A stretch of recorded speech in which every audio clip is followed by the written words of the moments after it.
Good afternoon, students. On behalf of Gujarat Virtual Shara, I welcome you, all of the students who joined it in the virtual class.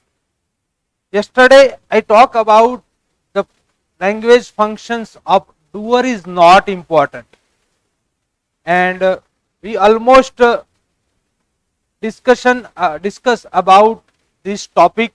And now today we do some exercise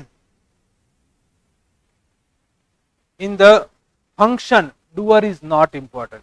વિદ્યાર્થી મિત્રો, ગઈકાલે આપણે જે function જોયા હતા એ functions ની અંદર doer is not important functions આપણે ચલાવતા હતા. સૌપ્રથમ હું દરેક વિદ્યાર્થીને ગુજરાત વર્ચ્યુઅલ શાળા તરફથી આવકારું છું. મારું નામ ચૌધરી વિપુલ કુમાર કે અને હું સ્વામિનારાયણ હાઈસ્કૂલ બાલવામાં સ્ટાન્ડર્ડ 11 એન્ડ 12 ધોરણ 11 અને 12 નો ઇંગ્લિશ આસિસ્ટન્ટ ઇંગ્લિશ ટીચર છું. તો વિદ્યાર્થીઓ, હવે આપણે એ ફંક્શનની ડુઅર ઇઝ નોટ ઇમ્પોર્ટન્ટની થોડીક એક્સરસાઇઝ જોઈ લઈશું. તો આ ફંક્શન બે અલગ અલગ જગ્યાએ, આમ 3 જગ્યાએ ફંક્શન્સ પૂછાય. બરાબર, આઈડેન્ટિફાય ધ ફંક્શન, જે તમારા બધા જ ફંક્શન પૂરા થાય એના પછી એની એક્સરસાઇઝ સોલ્વ કરાવી શકાય. બીજું સેક્શન એની અંદર રિસ્પોન્ડ ધ સેન્ટેન્સ, આપણે આજે find the correct response, section એની અંદર આ પૂછાય છે, 4 માર્ક્સ નું પૂછાય છે. તો એ આપણે જોઈએ. તો કરેક્ટ રિસ્પોન્સ મતલબ અહીંયા ધ્યાન રાખવાનું વિદ્યાર્થીઓ કે આપણે કયું ફંક્શન ચલાવી રહ્યા છે એ ફંક્શનનું નામ ત્યારે એક્ઝામ હશે ત્યારે આપેલું હશે. તો દાખલા તરીકે અહીંયા આ રીતના આપેલું હોય કે અહીંયા આ ફંક્શનનું નામ આપણે કયું છે, તો doer is not important. Doer is not important. તો અહીંયા પહેલા પ્રશ્ન વાંચવાનો, can you count the star in the sky my son. તો અહીંયા એનો જવાબ શું આવવો જોઈએ? તો ખાસ યાદ રાખવાનું, ડુઅર ઇઝ નોટ ઇમ્પોર્ટન્ટ મતલબ એ વાક્ય રચનાનો જવાબ પેસિવ કન્સ્ટ્રક્શનમાં આવવો જોઈએ. તો અહીંયા આપણે પેસિવ કન્સ્ટ્રક્શન જોઈશું એના વાક્યો. તો પહેલું વાક્ય તમે જોશો તો અહીંયા આપેલું છે નોબડી કેન કાઉન્ટ. અહીંયા શું આપ્યું છે? Can count. ધ્યાન રાખજો વિદ્યાર્થીઓ, નો the star cannot be count. બીજો ઓપ્શન, ત્રીજો ઓપ્શન જોજો, no the stars could not be counted. અને ચોથો option, no the stars cannot be counted. બરાબર. તો અહીંયા આપણે જોવાનું કે અહીંયા બધા જ વાક્યો શું આપેલું છે? Modal auxiliary. અને મોડેલ ઓક્ઝિલરી તરીકે શું આપેલું છે? તો કેન.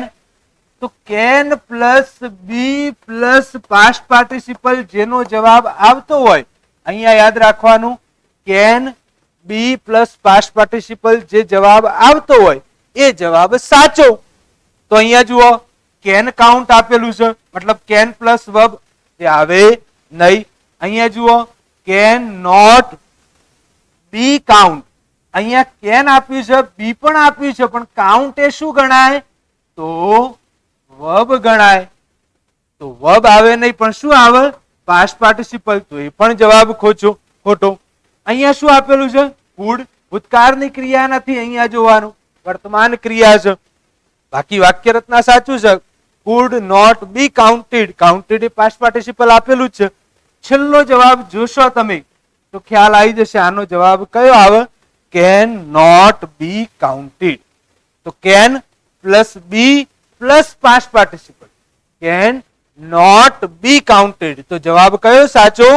તો D, no the stars can not be counted. પરીક્ષામાં એક્ઝામની અંદર જ્યારે પણ આવું પ્રશ્ન પૂછાય ત્યારે મગજની અંદર સ્ટોર્મ વાવાઝોડું આવવું જોઈએ કે કયો પ્રશ્ન, કન્ડિશન આપણે દરેક ઓપ્શન જોવાનો. બરાબર. પહેલા એ ખબર પડી જો કે ડુઅર ઇઝ નોટ ઇમ્પોર્ટન્ટ છે એટલે પેસિવ કન્સ્ટ્રક્શન હશે. પેસિવ કન્સ્ટ્રક્શન આવ્યા પછી ઓપ્શન જોવાના. તો અહીંયા દરેક ઓપ્શન મોડેલ ઓક્ઝિલરી ના છે. તો હંમેશા મોડેલ ઓક્ઝિલરી નું સૂત્ર કયું? તો modal auxiliary be and past participle. તો તો મોડેલ ઓક્ઝિલરી હોવું જોઈએ બી અને પાસ્ટ પાર્ટિસિપલ. તો તમે જોશો તો આ બે ઓપ્શનમાં મોડેલ ઓક્ઝિલરી બી અને પાસ્ટ પાર્ટિસિપલ આપેલું છે. તો અહીંયા બેમાંથી કયો આવે? તો અહીંયા જોવાનું એ પ્રશ્ન પૂછ્યો છે વર્તમાન કન્ડિશનની અંદર, બરાબર. તો અહીંયા એ જવાબ પણ એ જ આવવો જોઈએ, કેન જ આવવું જોઈએ, કુડ આવવું જોઈએ નહીં, બરાબર. તો અહીંયા જવાબ કયો આવ્યો? D. The stars can not be counted. આગળ ઓપ્શન બીજો જોઈએ વિદ્યાર્થીઓ. આ પ્રશ્નમાં તમને ખ્યાલ આવી જ ગયો છે. બીજો પણ એવો પ્રશ્ન જોઈએ આપીએ. Find the correct response. Anjali, how is Chinese bell made spicy?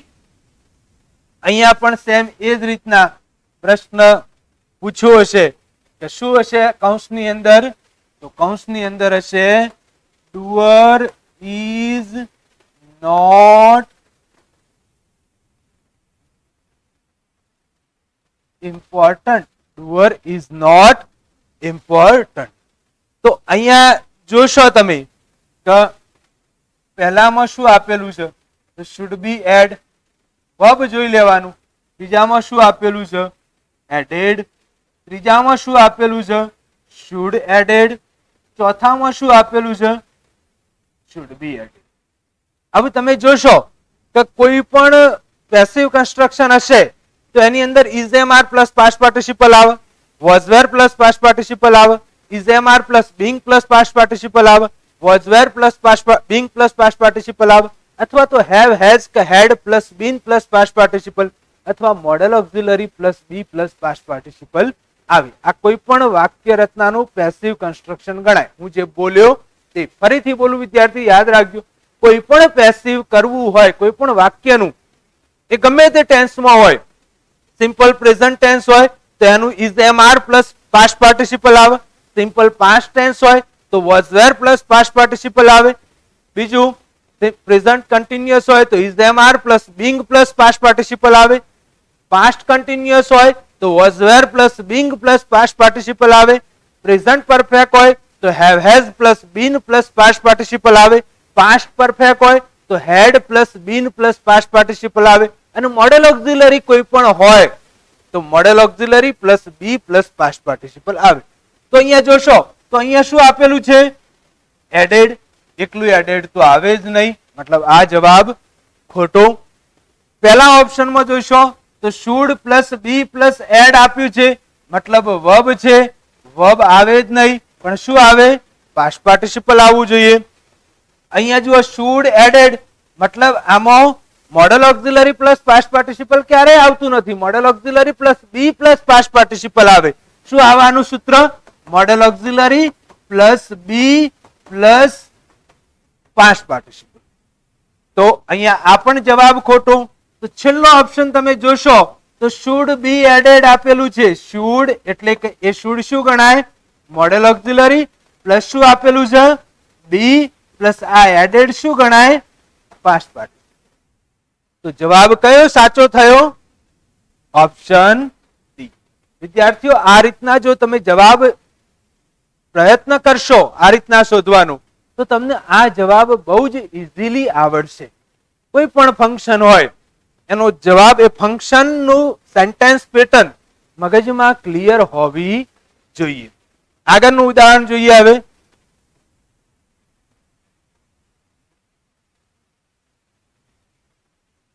Complete the sentence ની અંદર હવે સેક્શન ડી ની અંદર કમ્પ્લીટ ધ સેન્ટેન્સ માં ડુઅર ઇઝ નોટ ઇમ્પોર્ટન્ટ કેવી રીતના પૂછાય? ધ એવોર્ડ સેરેમની ફંક્શન આટલું જ આપેલું છે. તો અહીંયા આપણે ચાર ઓપ્શન જોઈ લઈએ. તો ચાર ઓપ્શનમાં મુખ્યત્વે આપણે ક્રિયાપદ જોવાનું. અહીંયા શું આપેલું છે? હેલ્ડ. અહીંયા શું આપેલું છે? હોલ્ડ્સ. અહીંયા શું આપેલું છે? Was held. અને અહીંયા શું આપેલું છે? બરાબર. મતલબ તમે પેસિવ કન્સ્ટ્રક્શન યાદ કરો તો એમાં સહાયકારક ક્રિયાપદ તો આવવું જ જોઈએ. ઇઝ એમ આર હોય, વોઝ વેર હોય, હેવ હેઝ હોય, હેડ હોય. આ સહાયક ક્રિયાપદ બોલું છું. કયા? Is am are, was were, have has, had અથવા તો મોડેલ ઓક્ઝિલરી કોઈ પણ હોય. Shall, will, can, may, must, should, would, could, might અથવા આઉટ ટુ. આ કોઈ પણ મોડેલ ઓક્ઝિલરી હોય એમાં સહાયકારક ક્રિયાપદ તો આવવું જ જોઈએ. અહીંયા તમે જોશો તો તો આ બે ઓપ્શનમાં કોઈ સહાયકારક ક્રિયાપદ આપ્યું નથી. અને અહીંયા પ્રશ્નમાં પણ જોશો તો the award ceremony function, અહીંયા આ ફંક્શન પણ આ જ રીતના હશે. કેવી રીતના? doer is not important, કૌંસની અંદર લખેલું જ હશે, એ તમારે જોઈ લેવાનું. doer is not important મતલબ પેસિવ વાક્ય રચના, તો આ બે તો આવે જ નહીં. ત્રીજું અને ચોથી જોવાનું, તો અહીંયા વોચ છે, અહીંયા એ વોચ છે, મતલબ વોચ કે વેર હોય તો was were plus past participle અથવા was were plus being plus past participle આવે. તો અહીંયા જુઓ વોઝ હેલ્ડ આપ્યું હોય અને અહીંયા વોઝ હોલ્ડિંગ, મતલબ આ શું છે? વર્બન આઈએનજી. તો આ જવાબ પણ આવે નહીં. તો જવાબ કયો સાચો થયો? C, was held on town hall. તો આ રીતના તમે જવાબ શોધશો તો તમને જવાબ બહુ જ ઈઝી રહેશે. બરાબર? તો આપણે આ કમ્પ્લીટ સેન્ટેન્સ ની અંદર જે પૂછાય છે એ જોયું. આગળનું ઉદાહરણ જોઈએ. એમાં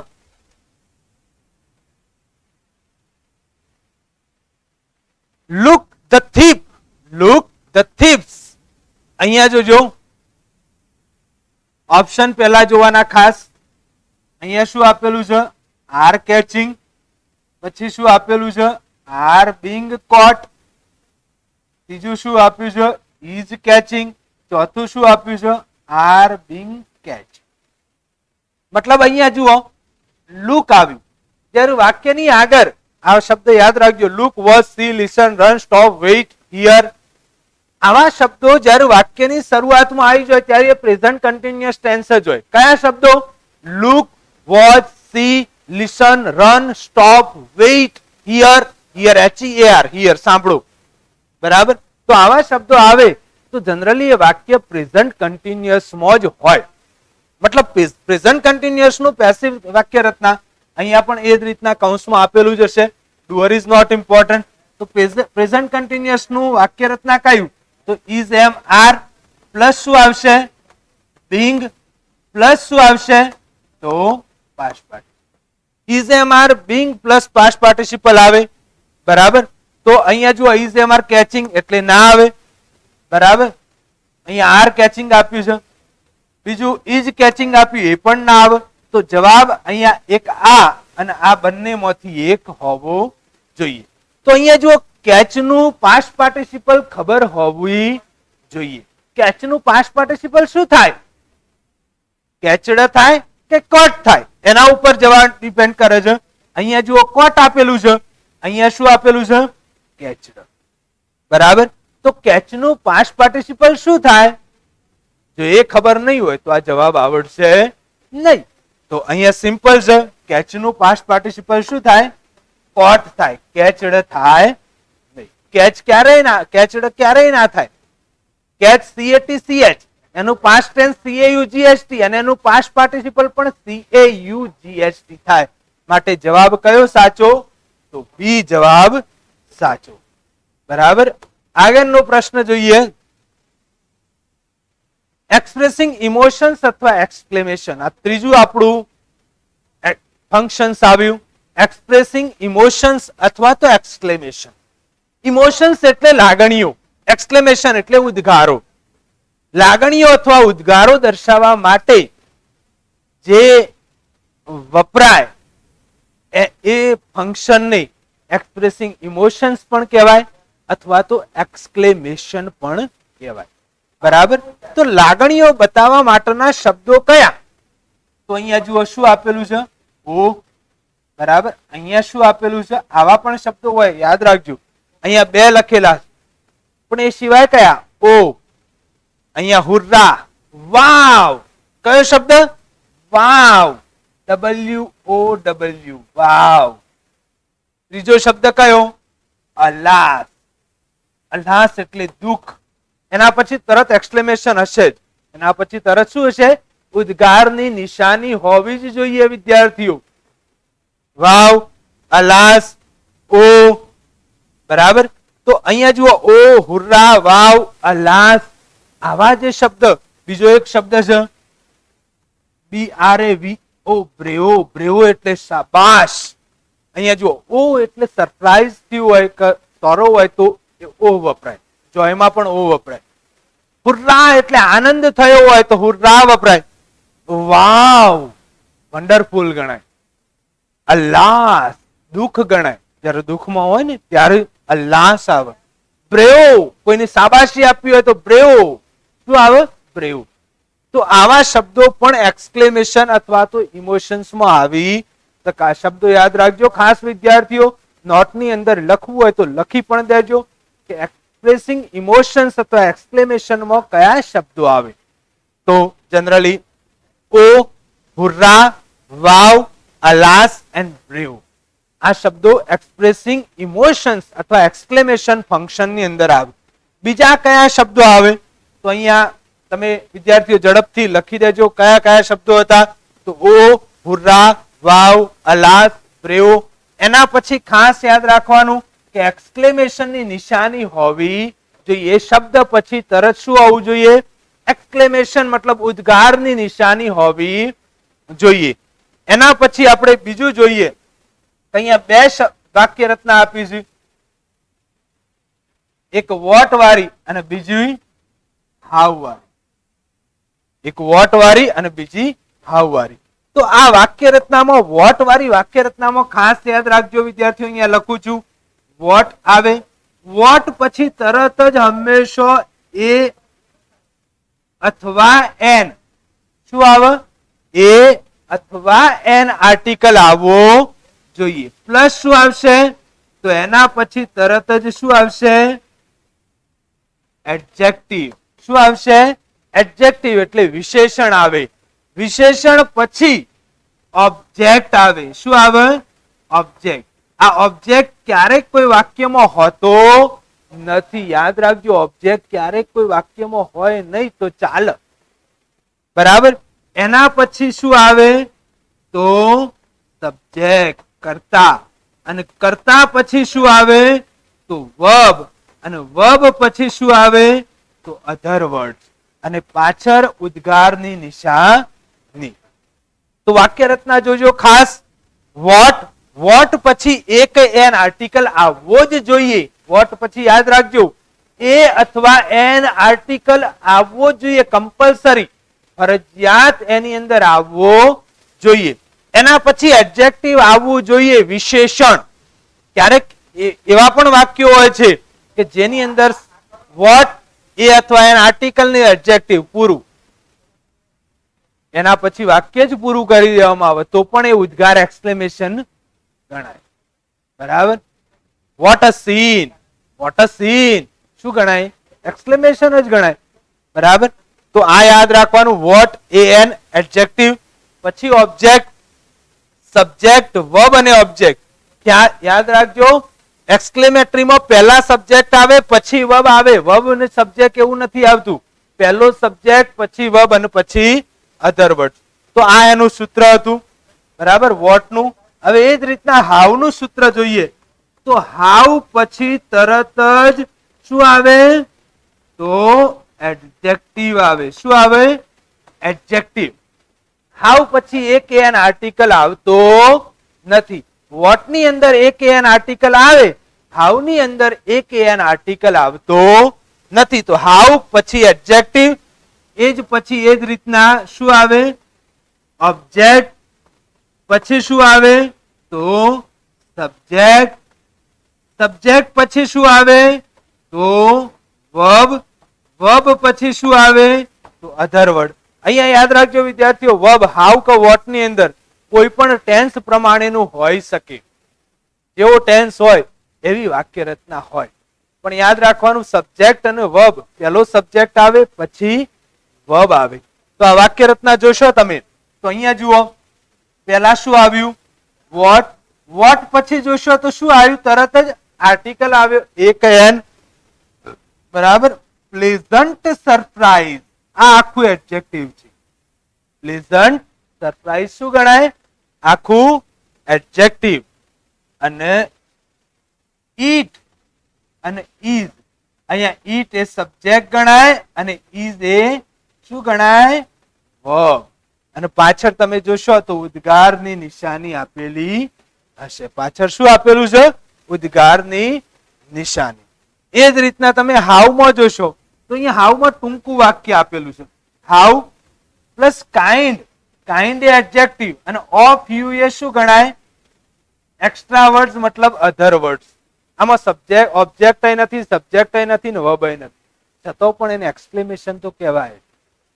બરાબર? તો અહીંયા ખાસ યાદ રાખજો, એક્સક્લેમેશનમાં જે તમને શીખવાડ્યું એ વસ્તુ મગજમાં ક્લિયર હોવી જોઈએ. એમાં ખાસ યાદ રાખવાનું કે એની અંદર એક્સક્લેમેશન સાઇન મતલબ ઉદ્ગાર વાચક વાક્યની જે સંકેત આવે, ઉદ્ગાર ચિહ્ન, એ કમ્પલસરી હોવું જોઈએ. તો અહીંયા આપણે જોયું કે અલગ અલગ પ્રકારના બે પ્રકારના ઉદ્ગાર વાક્યો આવે.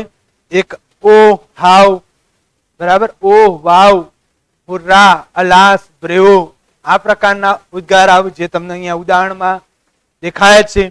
બીજું વોટ અને હાવ, વોટ અને હાવ વાળા ઉદ્ગાર વાક્ય આવે. તો આમાંથી ગમે તે ઉદ્ગાર વાક્ય આવે તો એની અંદર અહીંયા તમે જોશો તો દરેકની અંદર શું આપેલું છે? તો તમે એ પણ જોઈ શકશો, ઉદ્ગાર ચિહ્ન આપેલું જ છે. બરાબર? અહીંયા દરેકમાં શું આપેલું છે? ઉદ્ગાર ચિહ્ન કમ્પલસરી હોવું જોઈએ. ઉદ્ગાર ચિહ્ન વાક્યમાં ન હોય તો એ એક્સક્લેમેશન કહેવાતું નથી. બરાબર? તો ખાસ યાદ રાખજો. હવે એના થોડીક આપણે એક્ઝામ્પલ ઉદાહરણ જોઈશું. તો અહીંયા ફાઇન્ડ ધ કરેક્ટ રિસ્પોન્સ, આપણે સેક્શન એની અંદર જે કરેક્ટ રિસ્પોન્સ પૂછાય છે એમસીક્યુ, એની અંદર એક્સપ્રેસિંગ ઇમોશન્સ અથવા એક્સક્લેમેશન્સ, આ ફંક્શનનું નામ છે એક્સક્લેમેશન અથવા તો expressing emotion. Sonu, Lata is the melodious singer, what is your opinion? કૌંસમાં ફક્ત આપેલું હોય, કૌંસમાં શું આપેલું હોય?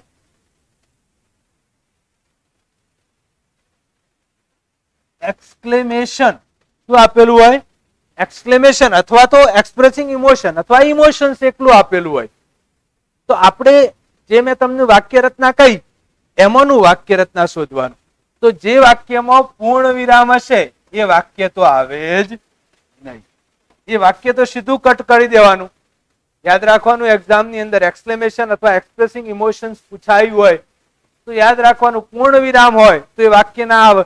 એક્સપ્રેસિંગ ઇમોશન્સ મતલબ અથવા એક્સક્લેમેશન હોય તો એની અંદર કમ્પલસરી એક્સક્લેમેટરીની સાઇન મતલબ ઉદ્ગાર વાક્યની આવવું જોઈએ. તો અહીંયા તમે જોશો તો બે વાક્યોમાં છે, what a melodious singer is she and what a melodious singer she is. તો અહીંયા જોશો તો વોટ આવ્યું, આમાં વોટ, આમાં એ છે, આમાં એ છે. મેલોડિયસ છે અહીંયા એડજેક્ટિવ, અહીંયા પણ મેલોડિયસ છે. સિંગર ઓબ્જેક્ટ છે, અહીંયા પણ સિંગર ઓબ્જેક્ટ છે. વાક્ય અહીંથી બદલાય છે, સી ઇઝ. સી શું ગણાય? સબ્જેક્ટ. ને ઇઝ શું ગણાય? વર્બ. આમાં શું આપ્યું? વર્બ અને પછી શું આપ્યું? સબ્જેક્ટ. તો એક્સક્લેમેટરીની સાચી આપણે સૂત્ર જોઈએ, સેન્ટેન્સ પેટર્ન જોઈએ તો વોટ પછી એક એન. યાદ રાખજો, એક એન આર્ટિકલ કોને આવે એ ખબર હોવી જોઈએ. જેનું ઉચ્ચારણ એઈ ઓયુ થી થતું હોય, સ્વરથી એને ઉચ્ચારણ, બરાબર, એને એન આર્ટિકલ લાગે, બાકી બધાને એ લાગે. બરાબર? એના પછી એડજેક્ટિવ હોવું જોઈએ. ઓબ્જેક્ટ, સબ્જેક્ટ અને વર્બ હોવું જોઈએ. મતલબ આમાં જો સબ્જેક્ટ અને વર્બ આપ્યો, આમાં વર્બ ને સબ્જેક્ટ આપ્યો, મતલબ જવાબ કયો સાચો? બી. બરાબર? તો આ રીતના કોઈ પણ એક્સક્લેમેટરી હોય વાક્ય એને આ રીતના તમે શોધશો તો તમને બહુ જ ઈઝી થઈ જશે. બરાબર વિદ્યાર્થીઓ? તો આમાં તમને ખ્યાલ આવી જ ગયો હશે કે આની અંદર કઈ રીતના જવાબ સાચો આવ્યો, કયો જવાબ સાચો અને કેવી રીતના આવ્યો એ ખાસ યાદ રાખજો. નોટની અંદર તમે લખી પણ શકો આ સૂત્રો અને આ વાક્યો પણ લખી શકો. સ્ક્રીનશોટ પાડવો હોય તો પણ તમે પાડી શકો. તો અહીંયા આપણે એક પહેલું ઉદાહરણ જોયું. હવે આગળનું ઉદાહરણ જોઈએ. Doctor, this medicine is very bitter. bitter એટલે કડવી. Can you take it? Patient. હવે અહીંયા પણ યાદ રાખવાનું વિદ્યાર્થીઓ કે અહીંયા પણ શું આપેલું છે? એક્સપ્રેસિંગ ઇમોશન અથવા તો શું આપેલું હોય? એક્સક્લેમેશન. કૌંસની અંદર જોઈ લેવાનું. એક્સપ્રેસિંગ ઇમોશન અથવા એક્સક્લેમેશન આપ્યું છે. તો અહીંયા જુઓ ચાર ઓપ્શનમાં તમે જોશો તો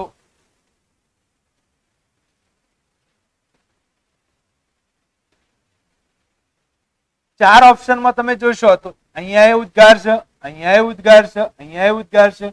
આમાં જોશો તો ઉદ્ગાર આપેલું, આ જવાબ તો જતો રહ્યો ઓટોમેટિક એમસીક્યુ માંથી. ત્રણ ઓપ્શન રહ્યા. How bitter, how bitter, how this. This શું ગણાય? ધીસ શું ગણાય? ધીસ એડજેક્ટિવ છે? ના, ધીસ એડજેક્ટિવ નથી, માટે આ જવાબ આવે નહીં. બે જવાબ કટ થયા. હવે જુઓ, હાઉ બીટર ધીસ મેડિસિન અને is this. Medicine is this. Is અને ધીસ જોશો તમે તો ઇઝ વર્બ અને ધીસ સબ્જેક્ટમાં આવી જાય તો ધીસ મેડિસિન ઇઝ આવવું જોઈએ. જવાબમાં શું આવવું જોઈએ? How bitter this medicine. This medicine A subject અને ઇઝ એ વર્બ. બરાબર. આ દવા એ સબ્જેક્ટ છે અને અહીંયા શું આપ્યો? Medicine is this. Is this ના આવે, ધીસ મેડિસિન ઇઝ આવવું જોઈએ. તો અહીંયા જવાબ કયો સાચો? A. How bitter this medicine is. આગળનું ઉદાહરણ જોઈએ હવે. Find the correct response. Vidhi, have you seen my picture? કૌંસમાં જુઓ એક્સક્લેમેશન આપ્યું છે અહીંયા તો. બરાબર. તો અહીંયા જુઓ ચાર ઓપ્શન આપેલા છે. વિદ્યાર્થીઓ તમને 30 સેકન્ડનો ટાઈમ આપું છું. ઝડપથી તમારા જવાબ લાઈવ ચેટની અંદર કમેન્ટ કરતા રહો. કેટલો સેકન્ડ? 30 સેકન્ડ. આનો કયો જવાબ? એ, બી, સી, ડી. એ જવાબ આવે, બી આવે, સી આવે કે ડી આવે? ઝડપથી વિદ્યાર્થીઓ તમારે કમેન્ટની અંદર આ જવાબ મોકલી દો. 30 સેકન્ડનો time. Yes, time is now. Start now. હવે વિદ્યાર્થીઓ ઝડપથી તમારો જવાબ લાઈવ ચેટની અંદર મોકલતા રહો. ઝડપથી કમેન્ટની અંદર પણ તમે મોકલી શકો, લાઈવ ચેટની અંદર પણ મોકલી શકો. જે પણ તમારા માટે કન્વીનિયન્ટ હોય એ રીતે તમે તમારો જવાબ મોકલી શકો. તો આની અંદર મેં ચલાવ્યું જ છે. તો જવાબ કયો સાચો? આમાં વાક્ય હું બોલું છું. Vidhi, have you seen my picture? Harita, અહીંયા કૌંસમાં એક્સક્લેમેશન આપ્યું છે. તો અહીંયા જવાબ option A, what a good picture you have drawn. B, what a good picture have you drawn. C, how good picture you have drawn. D, you have drawn a very good picture. તો વિદ્યાર્થીઓ ઝડપથી જવાબ આપો તમારો. ઝડપથી. ચલો હવે હું જવાબ આપું. વિદ્યાર્થીઓ ધ્યાન રાખજો. Vote a good picture have you drone. અહીંયા શું આપેલું છે? તો અહીંયા તમે જોશો તો પૂર્ણ વિરામ આપે. પૂર્ણ વિરામ આવે. પેલો જવાબ કેન્સલ થઈ ગયો. અહીંયા જુઓ, બરાબર ઉદ્ગાર, આમાંય ઉદ્ગાર, આમાંય ઉદ્ગાર. હવે આ ત્રણમાંથી કયો જવાબ સાચો? તો અહીંયા તમે જોશો વોટ આપ્યું, બરાબર સાચું. અ આર્ટિકલ સાચો. ગુડ એડજેક્ટિવ સાચું. પિક્ચર ઓબ્જેક્ટ સાચો. હેવ યુ અહીંયા જુઓ શું આપ્યું? સહાયક ક્રિયાપદ આવ્યું. પછી વર્બ, મતલબ સહાયક ક્રિયાપદ આવ્યું. પછી શું આવ્યું? તો સબ્જેક્ટ આવ્યો અને પછી પાસ્ટ પાર્ટિસિપલ આવ્યું, પ્રેઝન્ટ પરફેક્ટ ટેન્સ નું. બરાબર.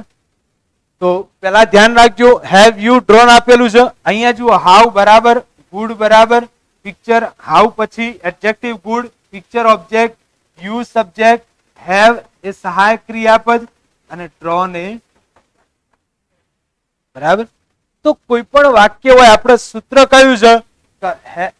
હાઉ અથવા વોટ, પછી વોટમાં એક એન આર્ટિકલ આવે, એડજેક્ટિવ આવે, ઓબ્જેક્ટ આવે, સબ્જેક્ટ આવે અને વર્બ આવે.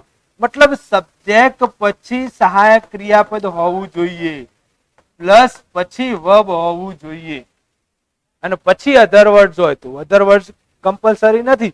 તો અહીંયા જોશો તો સહાયક ક્રિયાપદ પહેલા આવ્યું એટલે એ જવાબ પણ ખોટો, આ પણ ખોટો. તો જવાબ કયો સાચો? સી. તો અહીંયા જુઓ how good picture you have drone.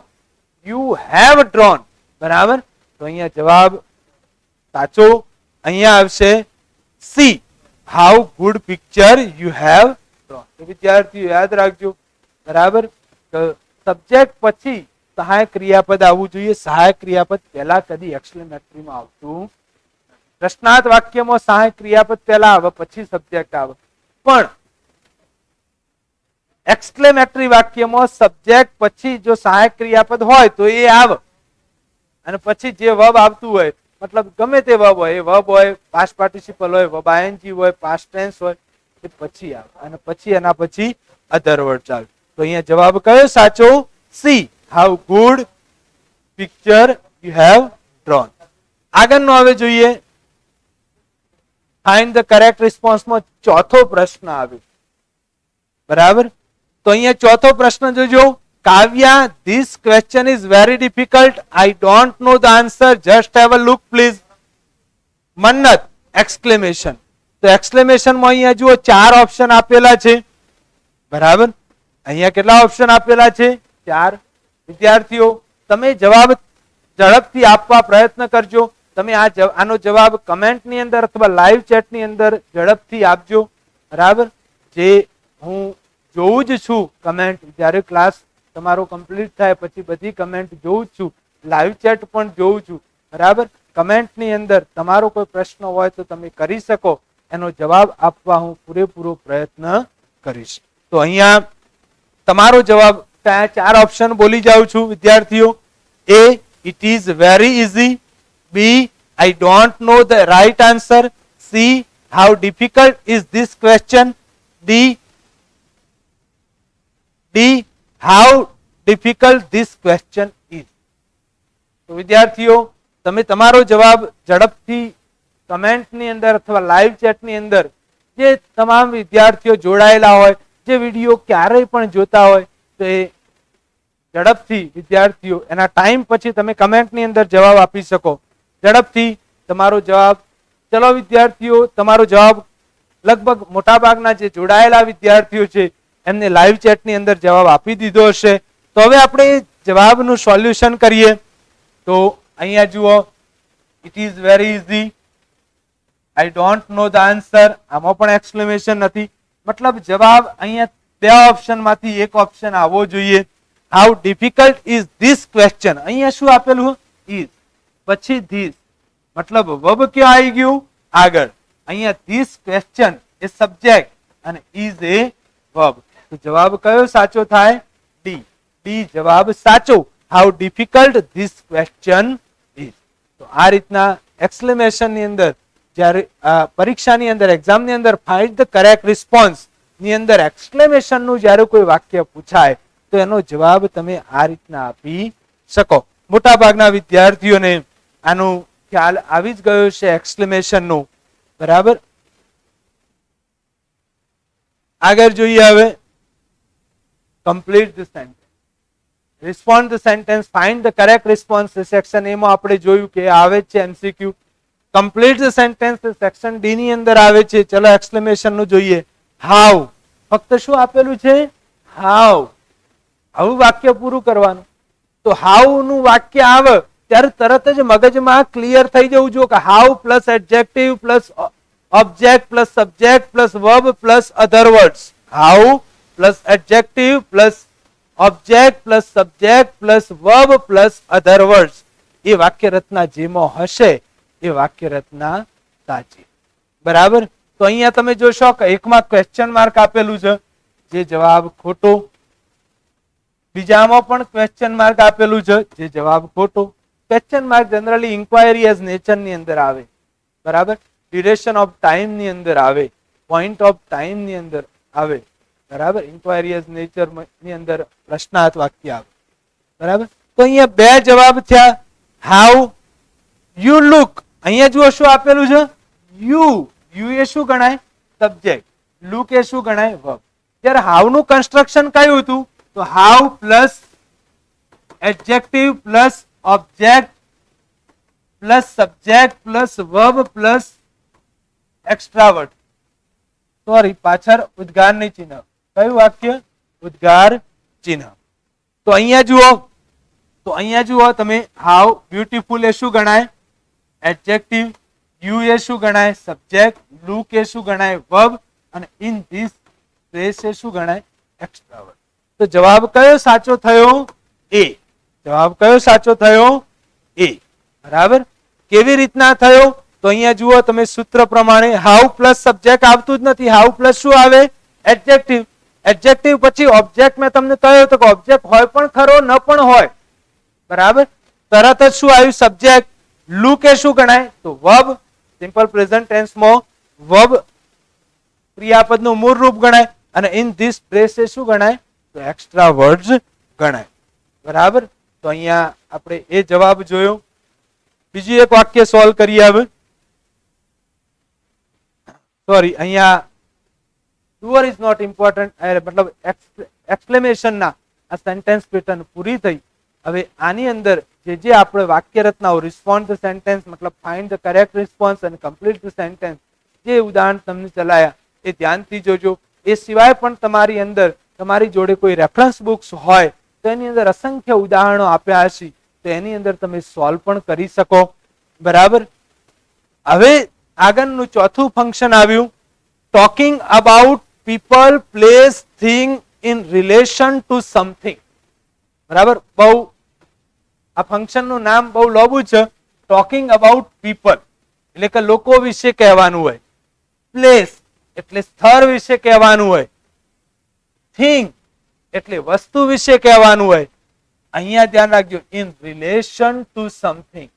In relation to something એની સાથે કોઈ સંબંધમાં હોય એવી, મતલબ કોઈ એની સાથે એ વસ્તુ, એ લોકો, એ સ્થળ સાથે જે સંબંધમાં હોય તેવી વસ્તુ, તેવી વાતને કહેવી. તે વાત કહેવી એને કહેવાય talking about people, place, thing. આ ત્રણમાંથી ગમે તે હોય. ટોકિંગ અબાઉટ પીપલ પણ હોય, ટોકિંગ અબાઉટ પ્લેસ પણ હોય અને ટોકિંગ અબાઉટ થિંગ પણ હોય. જો કોઈ વ્યક્તિની બીજા સાથે એનો કોઈ સંબંધ દર્શાવવાનો હોય તો પીપલ આવે, કોઈ સ્થળનો સંબંધ દર્શાવવાનો હોય તો પ્લેસ આવે, કોઈ વસ્તુનો સંબંધ દર્શાવવાનો હોય તો થિંગ આવે. તો અહીંયા ત્રણ વસ્તુ અલગ અલગ વાત કરેલી છે. Talking about people, talking about place, talking about thing in relation to something. કોઈ સાથે સંબંધ દર્શાવવાનો હોય ત્યારે. બરાબર. તો આ ફંક્શન ની અંદર કઈ કઈ વસ્તુ આવી શકે? તો એની અંદર ખાસ યાદ રાખજો, પહેલું આવે સચ એઝ. કયું છે? Such as. કયું? Such as. આની અંદર ઘણા બધા કનેક્ટર આવે છે. બરાબર. તો સચ એઝ ની અંદર પહેલા શું આવે? સબ્જેક્ટ. સબ્જેક્ટ એટલે કર્તા. બીજું શું આવે? તો વર્બ. વર્બ એટલે સોરી પહેલો કર્તા, બીજું શું આવે? ક્રિયાપદ. હવે ધ્યાન રાખજો વિદ્યાર્થીઓ, ક્રિયાપદ ટેન્સ પ્રમાણેનું, કાર પ્રમાણેનું કોઈ પણ હોય. જેવો ટેન્સ, જેવું વાક્ય રચના હોય એ પ્રમાણે કાર વચન પ્રમાણેનું ક્રિયાપદ હોય. એના પછી ખાસ યાદ રાખવાનું શું આવે? સચ. અને સચ પછી શું આવે? એક એન આર્ટિકલ. યાદ રાખજો વિદ્યાર્થીઓ, સચ પછી હંમેશા એ અથવા એન આર્ટિકલ આવવો જ જોઈએ. જેમ વોટ પછી એક એન આવતો હતો ને, એમ સચ પછી તરત જ એ અથવા એન આર્ટિકલ આવવો જોઈએ. હવે એ કે એન આર્ટિકલ પછી શું આવવું જોઈએ? નાઉન એટલે કોઈ નામ. મતલબ કોઈ વ્યક્તિનું નામ હોય તો પીપલ, કોઈ વસ્તુનું મતલબ સ્થળનું નામ હોય તો પ્લેસ અને વસ્તુનું નામ હોય તો થિંગ. બરાબર. એના પછી ખાસ યાદ રાખવાનું શું આવે? એઝ. એઝ પછી શું આવે? કર્તા. અને પછી શું આવે? અહીંયા મેં ગુજરાતી પણ લખ્યું છે, અહીંયા ટૂંકમાં ઇંગ્લિશ લખ્યું હતું એટલા માટે ફરીથી તમને ડિસ્ક્રાઇબ કર્યું કે કેવી રીતના આવે. તો અહીંયા સચ એઝ ની વાક્ય રચના ખાસ યાદ રાખજો. ને સચ એઝ કયા ફંક્શનમાં આવે? તો talking about people or place or thing. ત્રણમાંથી ગમે તે એક હોય. Talking about people, place or thing in relation to something ની અંદર જ સચ એઝ આવે. બરાબર. તો એનું સૂત્ર ફરીથી સમજાવું છું, ધ્યાન રાખજો. પહેલા શું આવે તો સબ્જેક્ટ. સબ્જેક્ટ એટલે કર્તા. બીજું શું આવે વર્બ. વર્બ એટલે ક્રિયાપદ. પણ કેવું ક્રિયાપદ? કાળ વચન પ્રમાણેનું ક્રિયાપદ. કાળ અથવા વચન પ્રમાણેનું ક્રિયાપદ. એ કોઈ પણ ટેન્સમાં હોઈ શકે. એના પછી શું આવે તો સચ. શું આવે? સચ. સચ પછી યાદ રાખવાનું એ અથવા એન આર્ટિકલ આવે. એક એન આર્ટિકલ મતલબ આ નામ જેવું હોય એવું આર્ટિકલ આવે. બરાબર. અને એક એન આર્ટિકલ પછી નાઉન આવવું જોઈએ. શું આવવું જોઈએ? નાઉન એટલે કોઈ પણ નામ. અને એ નાઉન પછી તરત જ શું આવે? એઝ. શું આવે? એઝ. સચ એજ એટલા માટે કહેવાય સચ. બરાબર. સચ A an article, noun, noun એટલે નામ, અને પછી એઝ એટલે થઈ ગયું ને સચ એઝ. અને પછી શું આવે? કર્તા અને ક્રિયાપદ મતલબ સબ્જેક્ટ અને કાર વચન પ્રમાણેનું કોઈ પણ ક્રિયાપદ. તો આ સચ એઝ ની વાક્ય રચના હતી. વિદ્યાર્થીઓ ધ્યાનથી આને લખી લેજો તમે. બરાબર. હવે એનું ઉદાહરણ જોઈએ આપણે. He bought such a pen as you have. તો અહીંયા તમે જોશો વિદ્યાર્થીઓ ઉદાહરણની અંદર જોજો. અહીંયા શું આપેલું છે? he. he એ શું ગણાય? સબ્જેક્ટ. સબ્જેક્ટ એટલે કર્તા. અહીંયા જુઓ બોટ આપેલું છે. બોટ મેં કીધું હતું ને વર્બ. મતલબ અહીંયા ભૂતકાળની ક્રિયા છે એટલે શું આવ્યું? Past tense. બાયનું શું થઈ ગયું? બોટ. he bought. પછી અહીંયા આ વાક્ય રચના ખાસ અંડરલાઈન કરેલા વાક્ય રચના છે ને એ જ ખાસ જોવાની. તો અહીંયા જુઓ સચ આવ્યું, એના પછી એક એન આર્ટિકલ. અહીંયા વસ્તુની વાત છે એટલે શું આવ્યું? Pen. he bought such a pen. such a pen જ આવવું જોઈએ. such પેન ના આવી જોઈએ. such a pen. એના પછી તમે જોશો તો શું આપેલું હ? એઝ. એઝ પછી જુઓ શું આપેલું હ? Subject you. અને have એ શું ગણાય? વર્બ, ક્રિયાપદ. બરાબર. he bought such a pen as you have. તમારી પાસે જેવી પેન છે તેવી જ પેન તેને ખરીદી. બાકીનું ગુજરાતી શું થાય? તમારી પાસે જે તેની પાસે જે પેન તમારી he bought such a pen as you have. તમારી પાસે જે પેન છે તેવી જ પેન તેણે ખરીદી. ખરીદી એટલે ભૂતકાળ બોટ. બરાબર. તો અહીંયા સચનું ઉદાહરણ હતું. બરાબર. આગળ જોઈએ બીજું ઉદાહરણ. I met such a man you as you were talking about. તો અહીંયા તમે જોશો તો વિદ્યાર્થીઓ I એ શું ગણાય? સબ્જેક્ટ. મેટ મળ્યો મતલબ શું આવ્યું? અહીંયા જુઓ વર્બ નું શું થઈ ગયું? પાસ્ટ ટેન્સ, ભૂતકાળ. પછી શું આવ્યું? સચ. સચ પછી તમે જોશો તો શું આપ્યું? એક એન આર્ટિકલ. અ મેન શું છે? અ મેન એ નાઉન. અ મેન એ નાઉન ગણાય. નાઉન એટલે અહીંયા પીપલ ની વાત કરેલી છે.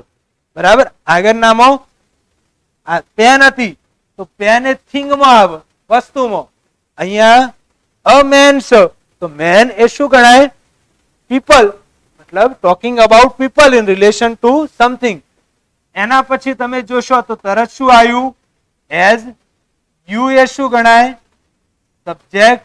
અને અહીંયા જુઓ વેર ટોકિંગ આવ્યું એ વર્બ. પ્રેઝન્ટ કન્ટિન્યુઅસ ક્રિયા about. I met such a man as you were talking about. તમે જેની વાત કરી રહ્યા હતા તે જ વ્યક્તિને હું મળ્યો. તમે જેની વાત કરી રહ્યા હતા અથવા તમે જેના વિશે વાત કરી રહ્યા હતા તે જ વ્યક્તિને હું મળ્યો. ખાસ યાદ રાખવાનું હોય સચ એઝ ની અંદર તો એનું સેન્ટેન્સ પેટર્ન વિદ્યાર્થીઓ યાદ રાખજો. બરાબર. તો સેન્ટેન્સ પેટર્ન ની અંદર શું આવે? તો subject plus verb plus such plus a અથવા એન આર્ટિકલ પ્લસ નાઉન એટલે કે નામ. વ્યક્તિનું હોઈ શકે, વસ્તુનું હોઈ શકે, સ્થળનું હોઈ શકે, plus as plus subject plus verb plus extra word પાછળ હોય. વર્બ પછી એક્સ્ટ્રા વર્ડ હોય શકે. તો અહીંયા એ આપણું ઉદાહરણ જોયું.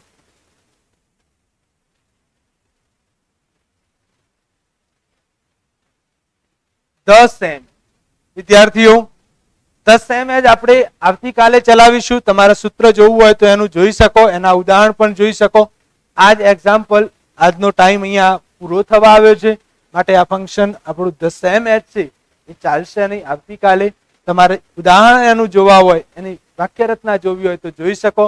તો વિદ્યાર્થીઓ આજે જે ફંક્શન ચલાવ્યા એ ફંક્શન અને જે એક્સરસાઇઝ ફંક્શન્સની સોલ્વ કરાવી, જે એક્ઝામ ઓરિએન્ટેડ હતી, એમાં તમને બરાબર ખબર પડી ગઈ હશે. અને આ લેક્ચર, આજનો આ ક્લાસ તમને પસંદ આવ્યો હશે. વિદ્યાર્થીઓ જ્યારે પણ તમને ખબર ના પડે ત્યારે આ ફંક્શનની અંદર આ વિડીયો તમે જોતા રહેજો. આ વિડીયોને શેર પણ તમે કરી શકો. તમારા ફ્રેન્ડ્સ, જે તમારા નજીક કોઈ મિત્રો હોય જેમને ખબર ના હોય, એમને પણ તમે આ વિડીયો શેર કરી શકો, જેનાથી તેમને પરીક્ષામાં વધુ ને વધુ માર્ક્સ આવી શકે અને ફંક્શનની અંદર જે ક્લિયરિટી છે એ સ્પષ્ટ થઈ જાય. તો ફરીથી આવતીકાલે આ જ ટાઈમે ફરીથી મળીશું. ત્યાં સુધી દરેક વિદ્યાર્થી, દરેક મારા જે પ્રિય સ્ટુડન્ટ્સને good bye, have a nice day.